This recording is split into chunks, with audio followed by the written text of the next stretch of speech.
అందరికీ నమస్తే. BRS working president KTR, మాజీ మంత్రి హరీష్ రావు ఇద్దరూ చాలా ఇంట్రెస్టింగ్ చిట్చాట్ చేసిండ్రు. అది ఢిల్లీలో మీడియా ప్రతినిధులతో మాట్లాడినరు. ఆ పాయింట్ చూద్దాం, చాలా ఇంట్రెస్టింగ్ అనిపించింది నాకు.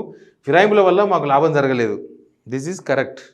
వాళ్ళు 12 మందిని చేర్చుకొని 11 మంది టికెట్లు ఇస్తే ఎంతమంది ఓడిపోయారు మీరు చూసారు కదా. మా పార్టీలో చేరిన వాళ్ళలో 10 మంది ఓడిపోయారు. 10 మంది ఓడిపోయారు, ఇద్దరే గెలిచిండ్రు. ఎల్నార్ సుధీర్ రెడ్డి, మహేశ్వరం సబితా మేడం. తర్వాత సుప్రీంకోర్టు తీర్పు ప్రకారం 3 నెలల్లో నిర్ణయం తీసుకోవాలి. దేని మీద? పార్టీ మారిన వాళ్ళలో. ఇది రీసెంట్గానే మనకు ఎక్కడ ఇష్యూ ఇది, మహారాష్ట్ర ఇష్యూలో కానీ తర్వాత ఇంకొక రాష్ట్ర ఇష్యూ మణిపూర్ ఇష్యూలో కూడా ఆ విషయం సుప్రీంకోర్టు చెప్పింది. తెలంగాణలో మళ్ళీ అధికారంలోకి వచ్చేది బీఆర్ఎస్ ప్రభుత్వమే. ప్రజలు ప్రస్తుత ప్రభుత్వానికి గత ప్రభుత్వానికి వ్యత్యాసం చూస్తున్నారు.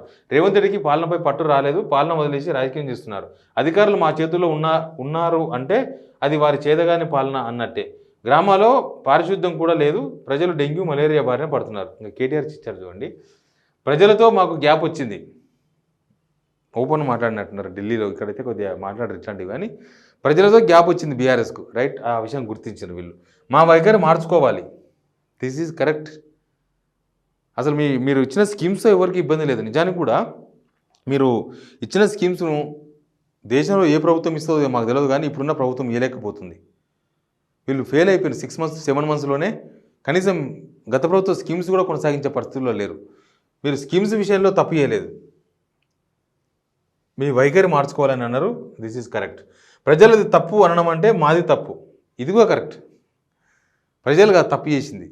స్టార్టింగ్లో కొంత ఆవేశంతో బీఆర్ఎస్ వాళ్ళు ఓడిపోయిన తర్వాత అరే మేమెట్లా ఓడిపోయినాం, గెలుస్తాం అనుకున్నాము, ఇది షాకింగ్ అని చెప్పి జనమే తప్పు చేసినారు అన్నట్టుగా కొంత ఆ లైన్ వచ్చే విధంగా మాట్లాడారు కొంతమంది లీడర్లు.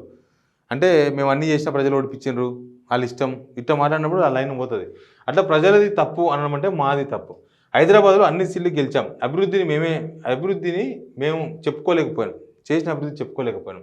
తెలంగాణ పేరు మార్చడం వల్ల ఓడిపోయామనడానికి ఆధారం లేదు. గుర్తయితే మారలే, కారు గుర్తే ఉంది, రంగు మారలే, పింక్ కలర్ గుర్తుంది, పింక్ రంగు ఉంది. కానీ టీఆర్ఎస్ బీఆర్ఎస్ అనే దగ్గర కొంత డిఫరెన్స్ ఉంది, ఈ విషయం కూడా గమనించాలి. టీఆర్ఎస్ అంటే తెలంగాణ పార్టీ, బీఆర్ఎస్ అంటే అన్ని పార్టీలతో పాటు ఇదొక పార్టీ అనే ఒక చర్చ ఉంది. అయినా 40% ఓట్లు సాధించడం మామూలు విషయం కాదు. పవన్ విడిగా పోటీ చేసి ఉంటే ఫలితాలు మరో విధంగా ఉండేది. ఏపీ ఎలక్షన్స్ రిజల్ట్స్ గురించి మాట్లాడారు. పవన్ విడిగా పోటీ చేస్తే వేరేలాగా ఉండేది. ప్రతిరోజు జనంలోకి వెళ్ళే కేతిరెడ్డి ఓడిపోవడం అనేది కొంత చర్చనీయాంశంగా ఉంది ఏపీ రాజకీయాలలో. సరే జగన్నోడు ఓడిపోవచ్చు, 11 సీట్లు రావచ్చు, కానీ అంత ఓడిపోయినా అంత తక్కువ సీట్లు రావద్దు జగన్కు అనేది చర్చ ఉంది రాజకీయ వర్గాల్లో. కొంత కనీసం ఎవరు ఓడిపోయినా 60-70 సీట్లు మినిమం ఉంటాయి అనేది ఒక లెక్క ఉండే, కానీ 11 సీట్లు రావడం, కేతిరెడ్డి ఓడిపోవడం అయితే నాకు తెలిసి చుట్టుపక్కల దక్షిణ భారతదేశం అన్నింటిలో చర్చ ఉంది. బెంగళూరు అక్కడ కూడా చర్చ ఉంది. ఏంది కేతిరెడ్డి ఓడిపోవడం, పొద్దుగాలు లేస్తే ఆయన గుడ్ మార్నింగ్ ధర్మవరం అని తిరుగుతూ ఉండే. సంతోషం దొరికినట్టు పొలిటికల్ కామెంట్. జగన్ ఓడించేందుకు షర్మిల ఒక వస్తువులో ఉపయోగించారు, ఇది మాత్రం 100% కరెక్ట్. షర్మిలను చంద్రబాబు నాయుడు అనుకూల మీడియా మొత్తం వాడేసింది.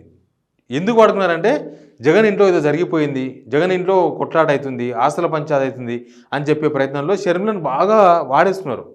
ఇప్పుడు ఆంధ్రజ్యోతికి ఏం అవసరం, వాళ్ళు టీడీపీని గెలిపించే ఉద్దేశంతో షర్మిలను బాగా ప్రమోట్ చేసిండ్రు. తెలంగాణలో ఒక మీడియా కూడా బాగా వాడుకున్నది. తెలంగాణలో ఒక మీడియా డబ్బుల కోసం వాడుకున్నదా, లేకపోతే వీళ్ళు కూడా చంద్రబాబు నాయుడు లైన్ ఇప్పుడు చూస్తే చంద్రబాబు వార్తలు రోజు వస్తున్నాయి టీవీలో, కాబట్టి చెప్తున్నా. చంద్రబాబు నాయుడు కోసం షర్మిలను బాగా ఎంకరేజ్ చేసిండ్రు. తెలంగాణలో పార్టీ అప్పుడు కూడా ఎంకరేజ్ చేసింది ఆ తెలంగాణ ఛానల్. కాబట్టి ఏదో జరిగింది వాడేసుకున్నారు అనేది ఒకటి, అది ఫుల్ క్లారిటీ ఉంది, దానిలో ఇబ్బంది ఏం లేదు. ఇక అంతకుమించి షర్మిల ఏమీ లేదు. మాకు అహంకారం ఉందని కృత్రిమంగా సృష్టించారు.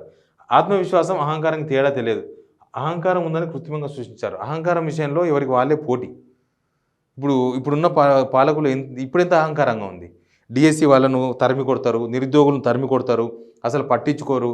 మీరెంత 5,000 మంది వస్తే మేము 5,000 మంది కోసం మేము లక్షల మంది అప్లై చేసిన, ఇది డేట్ మార్చాలనా? అప్పుడు గ్రూప్ 2 అప్పుడు ఆడ ఉన్నది ఎంతమంది, 400 మంది 500 మంది గ్రూప్ 2 పోస్ట్పోన్ చేయాలని టీజీపీఎస్సీ అప్పుడున్న టీఎస్పీఎస్సీ చేస్తే గత ప్రభుత్వం పోస్ట్పోన్ చేయలేదా రెండోసారి? మరి ఇక ఇది అహంకారమా అదహంకారమా, లేకపోతే ఒకరి మించిన ఒక అహంకారం అనాలనా? ఏమనాలి? ప్రజల విషయంలో అధికారం రాగానే ఎటో పోతారు. మాకు అహంకారం ఉందని కృత్రిమంగా సృష్టించారు. ఆత్మవిశ్వాసం అహంకారానికి తేడా తెలియదు. మేము గెలుస్తాం, పక్కా గెలుస్తాం అని చెప్పడం ఆత్మవిశ్వాసం కదా, అహంకారం ఎందుకని అడుగుతున్నారు. అభివృద్ధితో మాకు పోటీ పడలేని వారే అహంకారం అని ప్రచారం చేశారు. ఇది ఇంపార్టెంట్ పాయింట్స్. చాలా ఇద్దరు హరీష్ రావు, కేటీఆర్ ఇద్దరి చిచ్చాట్లో కూడా చాలా ఇంపార్టెంట్ పాయింట్స్ మేము రియలైజ్ అయినామన్న విషయాన్ని అయితే చెప్తున్నారు. నిజానికి కేటీఆర్ నిజంగా రియలైజ్ అయితే అది తెలంగాణకే మంచిది. ఎందుకంటే చూస్తున్నాం కదా వ్యవహారాన్ని. కనీసం చర్చలకు కూడా పిలవలేని ప్రభుత్వమా ఇది? కానీ చర్చించలేని ప్రభుత్వమా? ఏం లాభం? ముఖ్యమంత్రి అపాయింట్మెంట్ కోసం నాలాంటి వాళ్ళు రౌండ్ టేబుల్ మీటింగ్ పెట్టాల్సిన సిచ్యువేషన్ వచ్చింది. అంతకుముందు కేసీఆర్ వెళ్ళకపోతే ఇంకెవరో కలుస్తుండ్రి. ఏదో ఒక కమ్యూనికేషన్ ఉండేది. టీజీపీఎస్సీ పేపర్ లీక్ అప్పుడు కేటీఆర్ మాట్లాడిండ్రు. నాకు తెలిసి అట్లాంటి సిచ్యువేషన్ వస్తే మీరంతా దెంగపోతారు అనుకుంటే, ఇక్కడ పారిపోతారు, మాకు సంబంధం లేదని. మరి ఎందుకు మీరు అధికారంలో ఉన్నప్పుడు అందరికీ రెస్పాన్సిబుల్, అందరికీ ఆన్సరబుల్గా ఉండాలి.